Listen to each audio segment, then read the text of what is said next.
aqui para apresentar um pouco a nossa empresa, para comunicar para vocês os investimentos que faremos no Brasil e também um ciclo de novos empregos que estamos gerando para o Brasil, na nossa empresa e nas empresas dos nossos fornecedores. Então, primeiro, nós somos Stellantis, né? Somos a empresa líder aqui na América do Sul e no Brasil. O ano passado fechamos com 23% do mercado regional da América do Sul, 30% no Brasil, 30% na Argentina, 10% no Chile. Temos 1 milhão de veículos vendidos em 2025. Somos número 1 na América do Sul e o número 1 também em comerciais leves. Stellantis é um nome corporativo, Érica, se você puder passar. Mas nós somos uma corporação dona dessas 15 marcas que você vê aqui. Então, Fiat, que é quase brasileira como marca, né? Junto com ser italiana de origem, Jeep, que é produzida em Pernambuco, Ram, que é produzida em Pernambuco, e depois temos muitas outras, inclusive Leap Motor, que acabamos de começar aqui no Brasil também. Próxima slide, foi. Isso é importante, né? Então, nós estamos começando um ciclo de investimento de 30 bilhões de reais do ano 25 ao ano 30. Isso vai ser produtos novos, tecnologias novas, mais empregos e mais empregos na cadeia de fornecedor. E nós compramos todo ano de fornecedores brasileiros o equivalente de 60 bilhões de reais por ano. Então, esse é o nosso impacto direto na cadeia de fornecimento, né? Nós somos 95% localizado. Todo o aço do nosso carro vem do Brasil. Todo o plástico do nosso carro vem do Brasil. Toda a parte química do nosso carro vem do Brasil. Os motores somos nós que produzimos, as transmissões somos nós que produzimos, além dos carros. E, se a gente olha essa outra lâmina, o recorde histórico de empregos, né? Nós temos gerado, o ano passado, e continuamos crescendo, 35 mil empregos no Brasil. Isso nas nossas fábricas, 350 mil na cadeia de fornecimento. Cada operador industrial, cada profissional de qualidade, cada engenheiro que a gente tem na nossa equipe, tem 10 nos nossos fornecedores, porque nós não importamos, nós não trabalhamos com CKD, nós localizamos. Essa é a nossa receita. E se a gente olha na próxima lâmina aqui, esse ano o nosso compromisso com o país é, nas nossas fábricas, aumentar o emprego em 2.000 novos colegas, né? 2.000, que significa que na cadeia de fornecimento serão gerados 20.000 novos empregos. Esse é somente esse ano. O ano passado somente foram 3.700 nas nossas fábricas, 35.000 na cadeia de fornecimento. Um dado que nos orgulha muito, nós somos o maior empregadores da indústria automotiva da América do Sul, de mulheres e de colegas de origem afro-americana. Somos o maior empregador. Nós empregamos 44% das mulheres da indústria automotiva. Toda a indústria automotiva é nós somos 44%. E nós empregamos 57% de pessoas negras de toda a indústria automotiva. Então, cada 2 pessoas negras que trabalham na indústria automotiva, mais de uma é Stellantis. Esse é um dado que nos orgulha muito e nós estamos crescendo muito nessa direção, qualificando emprego e qualificando educação nas comunidades que estão perto das nossas fábricas. A próxima lâmina é uma lâmina histórica, não é? Nós estamos aqui porque temos o orgulho de apresentar ao presidente Lula, ao presidente Alckmin, aos ilustres ministros e ministras. Ontem nós fizemos 50 anos de histórias com a marca Fiat, a marca que ela mesma se julga meio italiana e meio brasileira, né? E a gente não sabe se é maior a metade brasileira ou maior a metade italiana. Os nossos Fiat têm inovado, né? Nós fomos o primeiro carro 100% álcool, tem acompanhado iconas do esporte brasileiro, como Ayrton Senna, e não somente ele. Bom, tem acompanhado o Papa com um Fiat produzido em Betim, e nós somos líderes de vendas mais uma vez há 5 anos nesse país, que é um país que para nós é o segundo país em absoluto como força. Bom, o que fizemos em 50 anos? Esse é na próxima lâmina.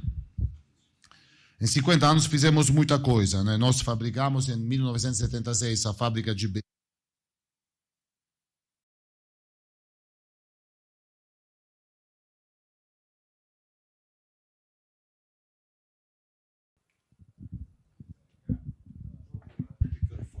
talvez a bateria deve ser de origem asiática, essa bateria.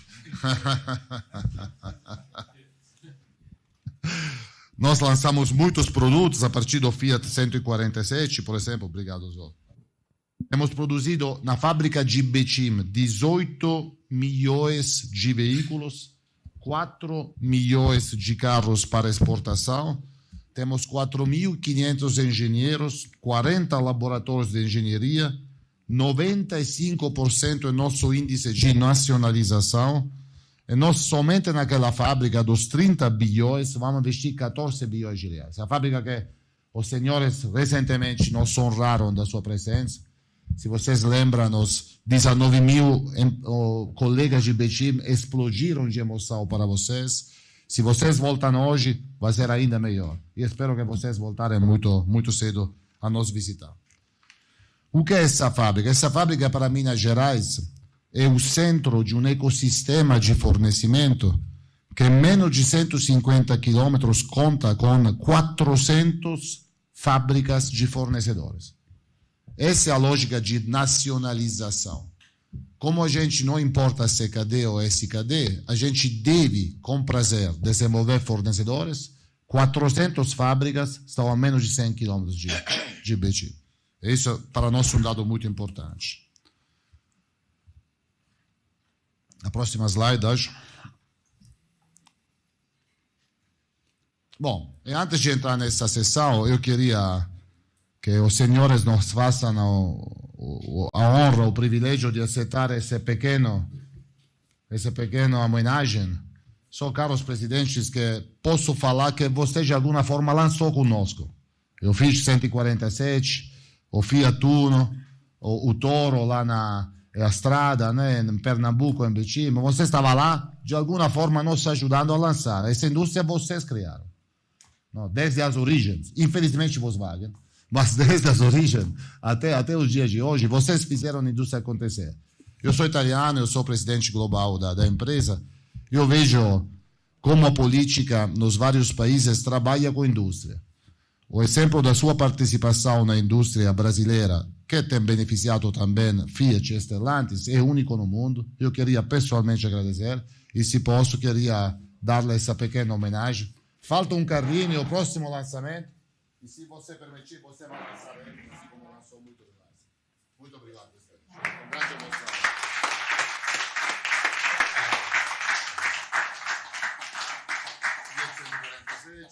Fiat Uno, aqui tem uma picape. Esse é o próximo lançamento que você vai fazer conosco, que vai ser vermelho. Vai ser vermelho? Vai ser vermelho. Tá? Bueno. Espero que gostem. Presidente, se me permite, como fruto desses investimentos e dessa produção, a Stellantis está, neste momento, em curso, anunciando a contratação de 2.000 novos empregados. Desses 2.000, como disse o presidente Filosa, nós temos a honra de ter 1.500 novas contratações em Betim e 500 novas contratações no Rio de Janeiro, em função de um projeto nosso, o Avenger, um Jeep, que vai ser produzido pela primeira vez no estado do Rio de Janeiro, e nós estamos com 2.000 novos empregos, sendo 20.000 em toda a cadeia de produção, que é o segundo turno no Rio de Janeiro e o terceiro turno em Betim. Novamente, presidente, você sabe, e não precisa que eu, da Itália, venha aqui a lembrar, mas você fez essa indústria com sua equipe. E nós esperamos de verdade que essa indústria, com você, possa prosperar para os próximos 50 anos. Se permitir, essa seria a primeira parte, a segunda, se você... Bem, Cobreiro, quer falar alguma coisa? Você fala que a imprensa... Seu discursinho telegráfico. Olha, cumprimentar aqui a todos, cumprimentando o presidente Lula, ministra Miriam Belchior, Dario Dorigan, Márcio Elias Rosa, o Antônio Filosa, toda a equipe aqui da Stellantis, e dizer, presidente, que fez diferença a Nova Indústria Brasil e o Mover. Então, aqui está um exemplo da Nova Indústria Brasil, uma indústria inovadora, campeã de inovação, verde, sustentável. Aliás, o carro sustentável, a Stellantis tem dois, é o Mob e o Argo, né?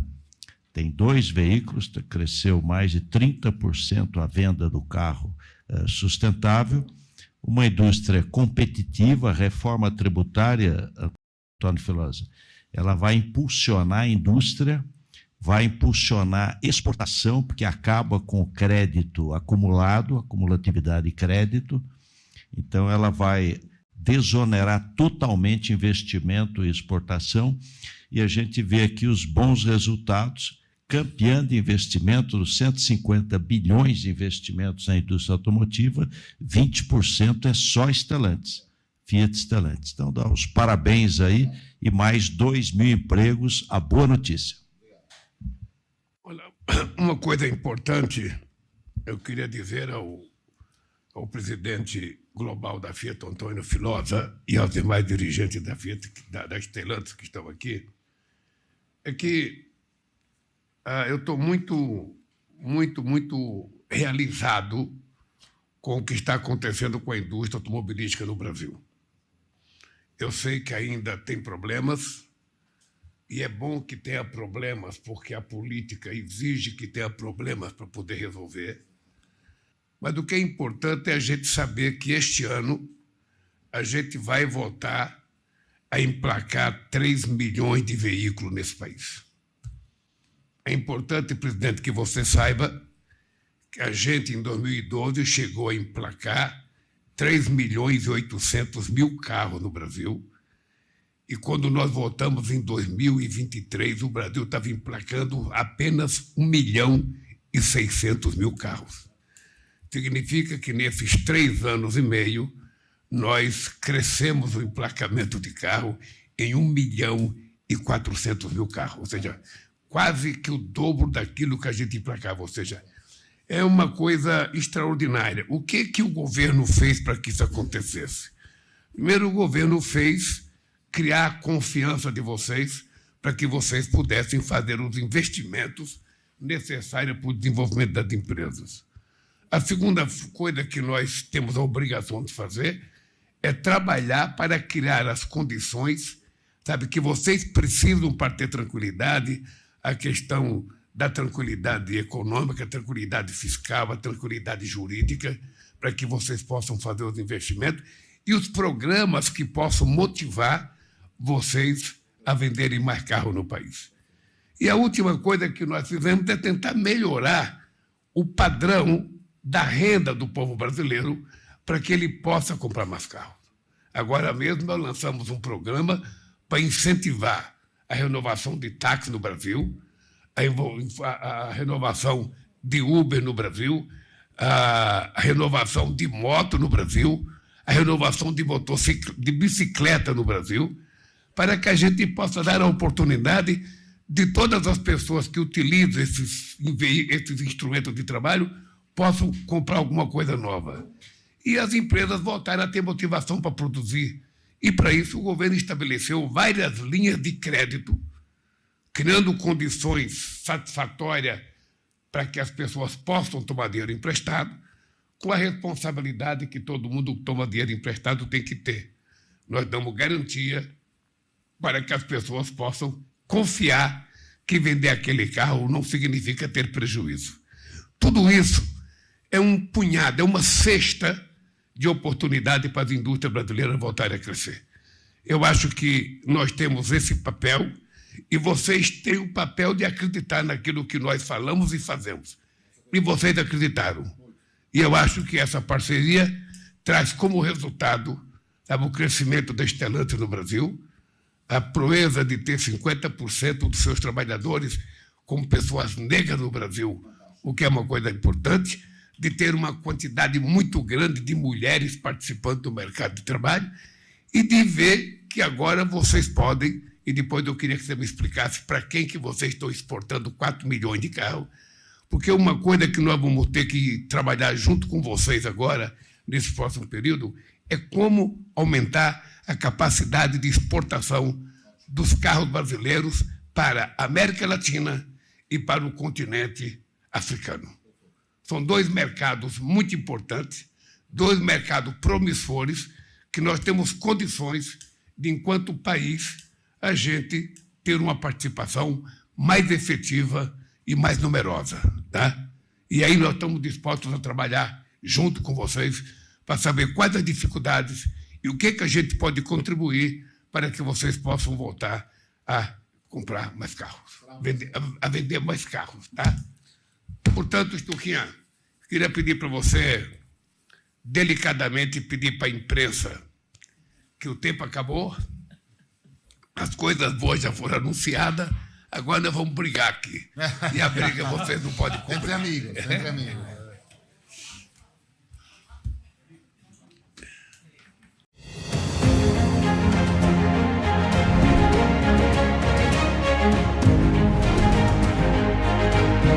No programa desta semana, você vai relembrar o sucesso da mobilização da APOESP, vai entender a importância do elogio no ambiente escolar e vai conhecer Macunaíma pela visão dos indígenas. Confira! Na semana passada, a Educação de São Paulo teve uma grande vitória ao barrar o projeto de reforma administrativa do governo Tarcísio. A mobilização dos profissionais da educação, juntamente com os movimentos sociais e estudantil, foi fundamental para que a votação fosse suspensa. No plenário, a deputada professora Bebel comandou a mobilização. Esse vai ser uma meta nossa, uma meta de organizar os movimentos para que a gente faça um rodízio de terça em terça, todo mundo vir para a Assembleia Legislativa, porque só assim para a gente fiscalizar, né, os deputados, as deputadas, enfim, quem é que tem e quem não tem compromisso com a educação pública do Estado de São Paulo, quem não tem compromisso com a saúde, quem não tem compromisso com a moradia, enfim, quem não tem compromisso com aquilo que é mais caro para nós, que é o direito à vida. Quando a gente fala o direito à vida, é o direito a ter um transporte coletivo, né, que nos permita o direito de ir e vir, mas também nos permita o direito de a gente ter essa mobilidade sem nenhum, né, problema, que seja viário ou nos próprios vagões e trens, né, que a gente tem assistido descarrilhando, né, deputada Mônica? Por aí, exatamente fruto de privatização, de coisa que a gente sempre denunciou, que nunca deveria ter acontecido no Estado de São Paulo. Assim como não aceitamos a privatização da Sabesp. Nós sabemos exatamente o preço da água, que ponto foi, né? E ao mesmo tempo o não atendimento dos serviços que eles são do saneamento básico. Nós precisamos entender que quando o governo ele é eleito para governar e não para terceirizar e entregar para a iniciativa privada, que é o que o governo Tarcísio tem feito aqui no Estado de São Paulo. A votação do PL 1316 foi suspensa até que haja um acordo entre as lideranças partidárias e o governo. É muito comum que pais sejam chamados por professores e professoras apenas quando há algum problema com seus filhos. Mas isso precisa mudar. Aproximar as famílias da escola e compartilhar elogios sobre os alunos é fundamental para o desenvolvimento deles. É o que nós vamos mostrar nesta matéria. O Estatuto da Criança e do Adolescente deixa claro que os pais têm responsabilidade sobre o desenvolvimento dos filhos. Mas chamá-los apenas para fazer reclamações acaba criando um distanciamento entre a família e a escola. É o que diz a professora Débora Regina, que atua na formação de profissionais da educação. E, na realidade, é urgente trabalharmos com essa parceria família-escola, sabe? Fortalecer laços. Porque assim como a criança precisa ser acolhida, a família também precisa ser acolhida. Ela precisa se sentir assim, não, eu pertenço a esse espaço, né? Aí temos Paulo Freire, nós temos Rubem Alves, temos autores assim que vêm, Piaget, Vygotsky, né? Se for falar na área da pedagogia, né? Falava, né, muito sobre essa questão de você aproximar, de você estabelecer vínculos, de você criar laços. Nós temos que entender que é sim necessário resgatar essa escola, a escola do afeto também. Como o próprio Paulo Freire defendia, a escola deve ser um espaço com um forte vínculo com a comunidade. Infelizmente, alguns pais só acompanham o desenvolvimento escolar dos filhos por meio das notas. Por isso, é essencial criar atividades para incentivar a participação das famílias. O primeiro passo é conhecer o aluno, mas conhecer como indivíduo, né? Não como uma nota a ser lançada, né? Chamar a família para participar, chamar reuniões temáticas, encontros, né? Projetos que a escola desenvolve para mostrar, olha aqui, ó, como eles são engajados também, né? Alunos não se desenvolvem apenas por meio de provas e trabalhos. Ninguém cresce apenas decorando informações. Ao longo da vida, nós só crescemos quando descobrimos nossas fraquezas e potenciais. E para crianças e adolescentes, ter o apoio necessário nessas descobertas é essencial.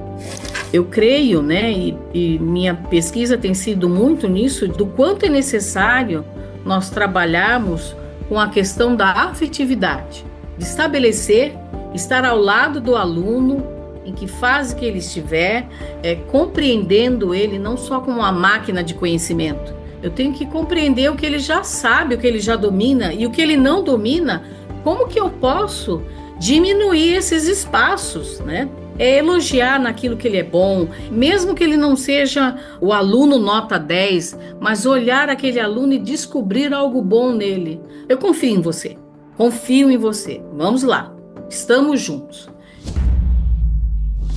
Na Pinacoteca de São Paulo, a exposição Macunaíma é do Ide revisita um dos clássicos da literatura brasileira a partir do olhar de pensadores e artistas indígenas contemporâneos.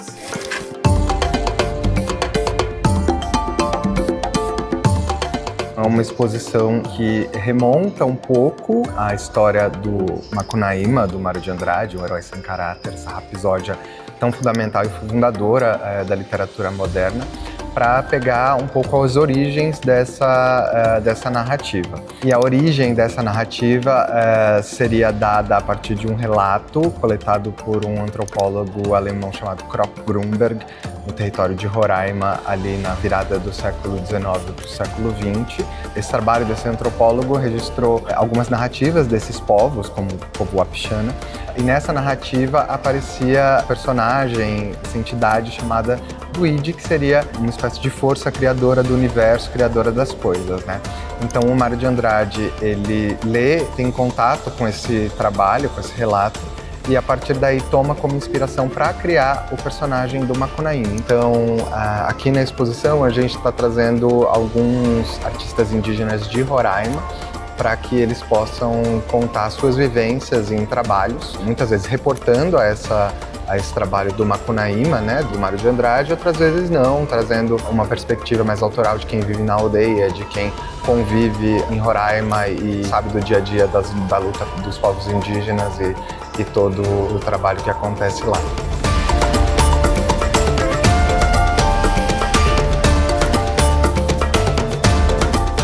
Olha, eu acho que a exposição ela tem um potencial pedagógico, né, principalmente pensando na educação formal, muito grande.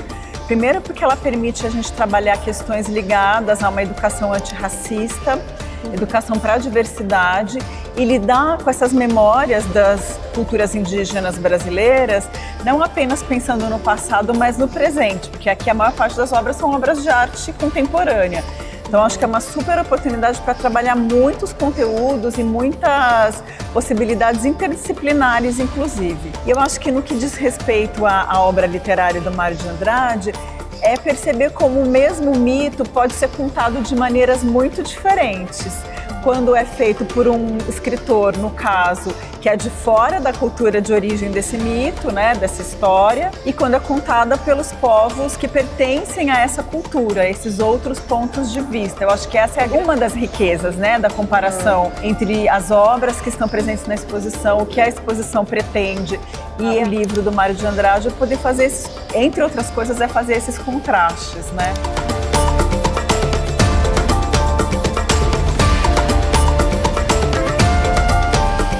Certamente muitas das pessoas que acessam esse espaço não têm essa familiaridade com essa produção de Roraima, desses artistas que ainda são artistas não tão conhecidos. Então, para a gente apresentar esses trabalhos a partir desse conceito é algo bastante significativo. Nosso programa fica por aqui. Acesse o portal e as redes sociais da APUESP. Ali você encontra outras notícias sobre a educação pública em São Paulo. Aponte o celular para o QR Code e siga as redes sociais do Educação na TV. Até a próxima semana.